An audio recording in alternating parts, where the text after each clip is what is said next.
Hello and welcome back to our HIP Roman Restoration campaign. In our last episode, we have been waiting just for the adventurer threat here to arrive, which is going to be pretty soon, and then not long after that we are going to be able to declare war on the Aztecs again. And in that war, instead of just taking the largest duchy we can get, I'm again going to take one of the Emperor's personal domain counties, which I guess would be one of these two, or I guess we could try to take the capital, but I'd rather take one of these. So we can weaken him further with respect to his vassals and hopefully provoke some more revolts and factions and stuff, which would help us out a little bit there. We also have some nefarious business involving chariot races going on, which I'm interested to hear more about. Training resumes. You resume your chariot training, and although you are an even better racer now, it still may not be enough to best the other competitors, many of whom have been driving chariots since early childhood. Anaximandros approaches to tell you of his new scheme. "Behold, Majesty," he says, and produces a small bottle from within his cloak. "One drop of this concoction, which my associates and I only acquired at great cost, I might add, is enough to send a man running for the latrines within minutes. Each member of the green team will be offered some spiced wine by their quartermaster, a man in our employ, just before the race is about to begin." I think you can see where I'm going with this, Your Grace. Good, this might actually work, so we gain one intrigue. Also, pretty welcome, I think, to the Hippodrome on the day of the second race, or the day of the second race. Once again, you ride into the Hippodrome in your chariot to the cheers of the people. It looks like nearly all of Constantinople has turned out for this momentous race. Spiridon, your old nemesis, is instructing the rest of the green team, and their quartermaster offers them a sip of wine to fortify their resolve. All accept this offer except Spiridon. Instead, he loudly proclaims he will offer his wine to the blue team, who need it more. Before you can object, the other blue racers happily share the wine between them. The trumpets blare and the race begins. Within seconds, the first few racers leap off their chariots, sprinting for the latrines. Soon only you and Spiridon remain, and sadly for you, he proves to be the better chariot racer. He overtakes you in the final lap and rides his chariot to victory. Confound it all. So we lose 50 prestige. Okay. Well, if I know the narrative rule of threes at all, there'll be a third race where we hopefully gain our final victory. We'll see. My co-conspirator has let me know that the King of Hungary will die by poisoned wine at an upcoming banquet. Okay. Sounds good. We are also trying to conquer Hungary by the expedient of inviting a claimant and pressing his claim, but we are going to have to kill some people before that will be possible. And we failed. He didn't drink the wine, but he was unable to uncover the conspiracy. Well, we'll just have to try again, I suppose.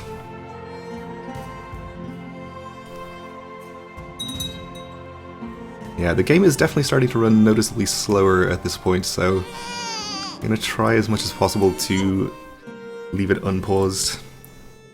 We had a son born who is imposing. Okay.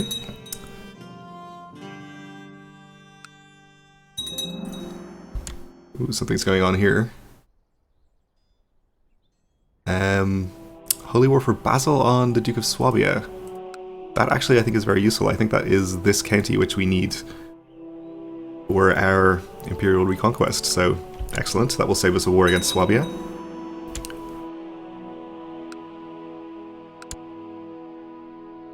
Assuming he wins, of course. And we have our host claim on the Roman Empire, declared by our brother here. Did I say uncle before? I think I did. Obviously that was not correct.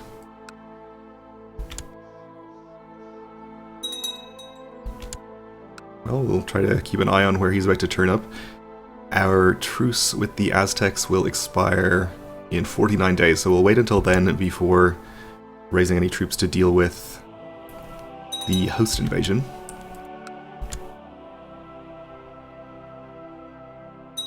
I guess I'd have to zoom in far enough to be able to see them. I guess this is him here.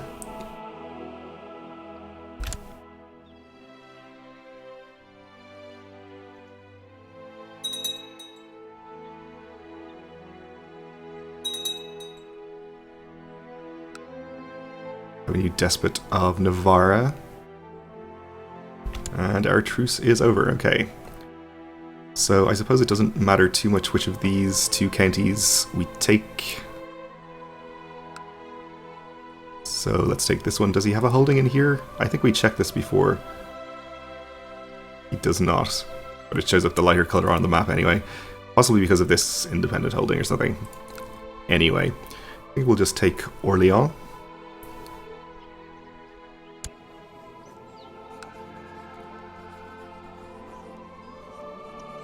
Which is in, I should have checked the duchy of the same name. Guess I didn't need to.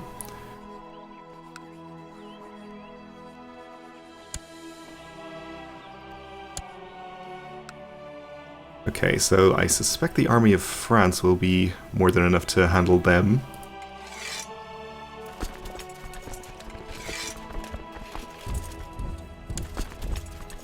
We'll have it split in half so we don't take attrition. We also have our retinue over there, of course. And over here we have 14,000 to deal with. Is this his whole army? That's about half of his army, okay. Still, shouldn't be too much of a problem.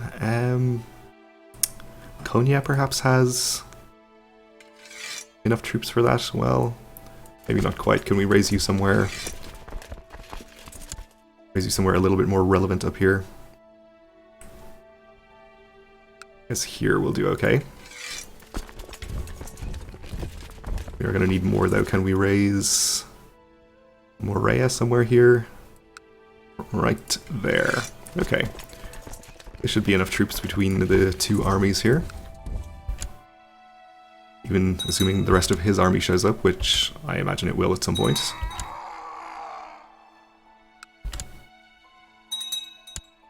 Ooh, he's run into a neutral army belonging to one of my vassals there. And our son is now of legal age and became a flamboyant schemer. No. It would have been so much better if he was Midas touched, or not even Midas touched, but Grey Eminence. Well, I guess we can't do anything about this at this point. He's still a good character. But perhaps a step short of amazing. We do need to get him betrothed or married as well. Preferably to somebody strong, I think would be the ideal choice. Strong 20-year-old, Danish. If we can get somebody a little younger, that would be slightly better. She has worse traits, but is younger. Also Greek, which I guess helps a little bit.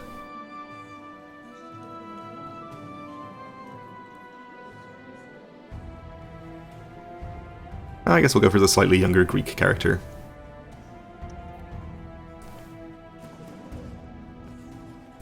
So we'll just have to wait a little while for that to go through.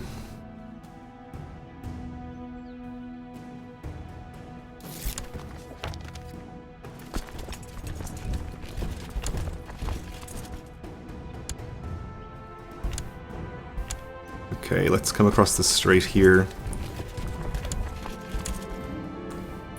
The war we fight has already cost many lives and many more will die. Can I really say that I enjoy war? Yep, I think I can still say that.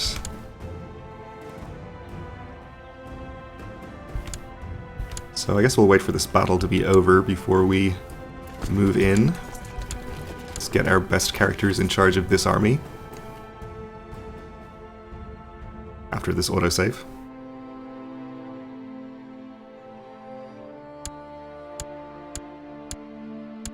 And let's also pay attention to what's going on with the Aztecs here. So our war goal is here. We definitely need to go and siege that. We would like to also siege his other domain county. Why don't you go up there and you can go to this county. And maybe we'll just use our retinue to go around and beat up all of his armies that we can see. Well, one of these can take care of this army. He's also loading some onto boats here, maybe? So, we'll see where they go. Oh, the Channel Islands? That's just inconvenient. Yes, I can say that I enjoy war.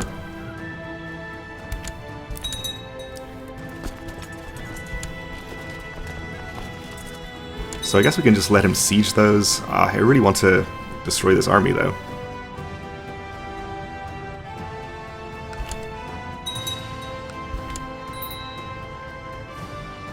Okay, our son can marry his betrothed. Let's see, maybe we'll bring up the army from, not Galicia, but Lusitania. 14,000 in an amphibious landing against 9,000. A little bit closer than I'd like. We'll just add Galicia, maybe. That should be enough.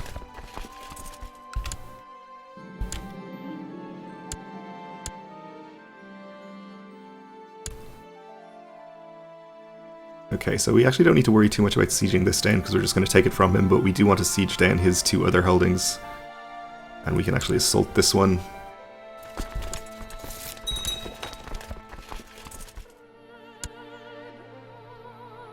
Okay. He is married. I suppose if we can assault this one, we may as well do that as well.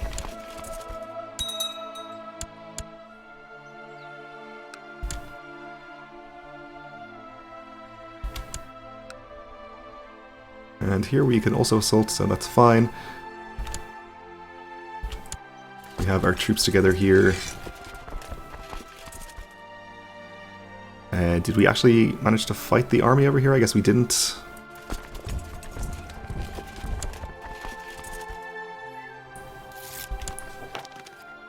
You have annoyed the Prince of Morea. Well, that's pretty unfortunate. He was already not too pleased with me. Alright, so that battle should be easy enough, I think. No sign of the rest of his army yet. Oh, there it is. Okay. We'll deal with that later.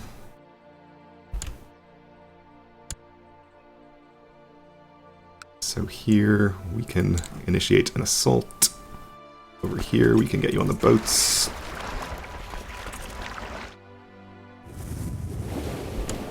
And land you.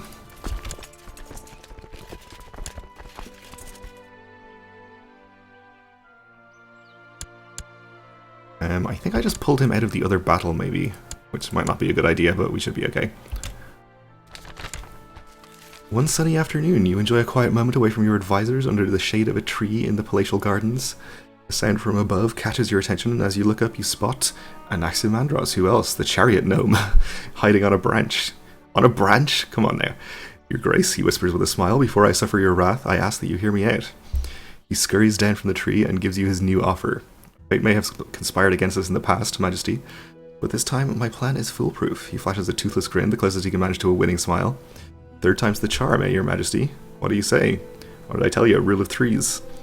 It had better be I am in, or we can have him put in the dungeons. Well, come on now. Of course we'll resume our training. Was there ever any doubt? The father was very upset, and I had to promise him I would look into the matter. His daughter had supposedly been raped by Martial Prince Symmachus, our rival. I knew he was no good.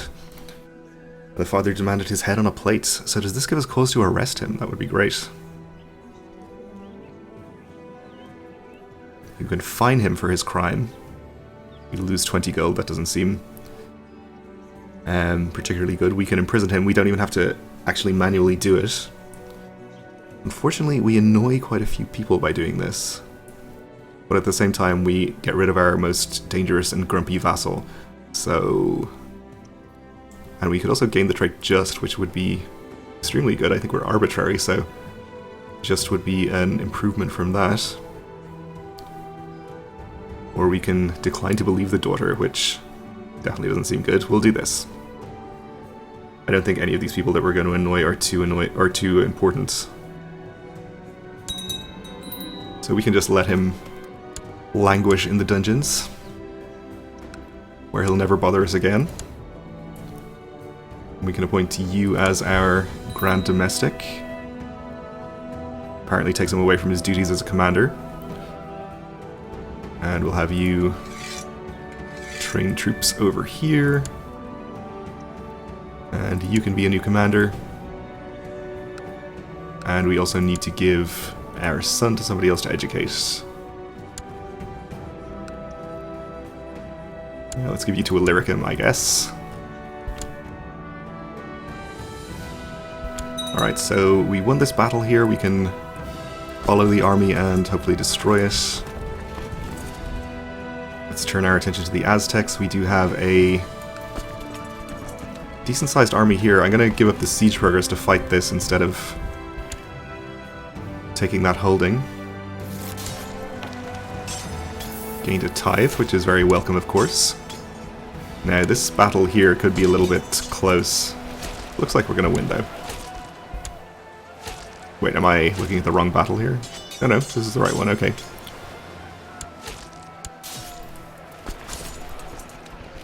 Oh no, it was the wrong battle, never mind.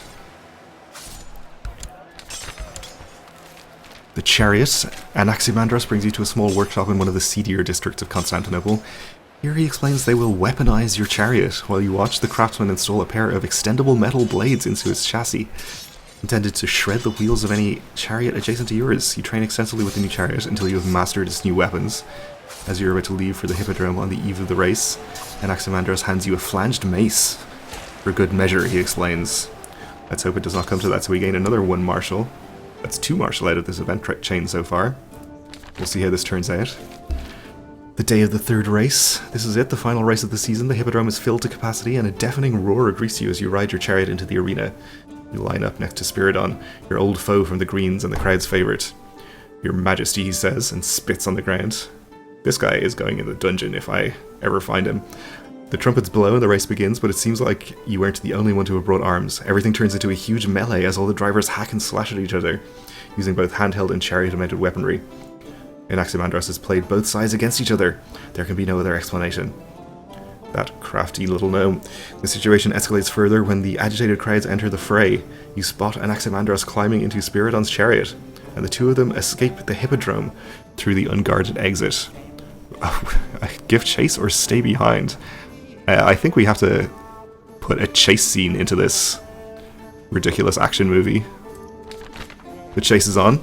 You leave the madness of the Hippodrome behind and steer your chariot out into the streets of Constantinople in hot pursuit of Spiridon and the traitor Anaximandros. With blades unfolded, your chariot smashes through market stalls. Retract the blades, you're gonna mow down innocent civilians. And pottery in the narrow back alleys while a hissing Anaximandros tries to give you a taste of the whip without success.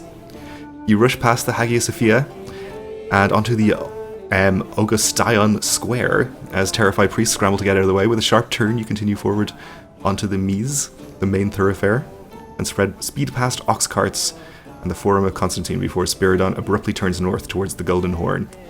He finally loses control of his chariot at the docks, and it crashes into some stacked crates. You step out of your chariot and draw your mace. So we can give no quarter or show mercy.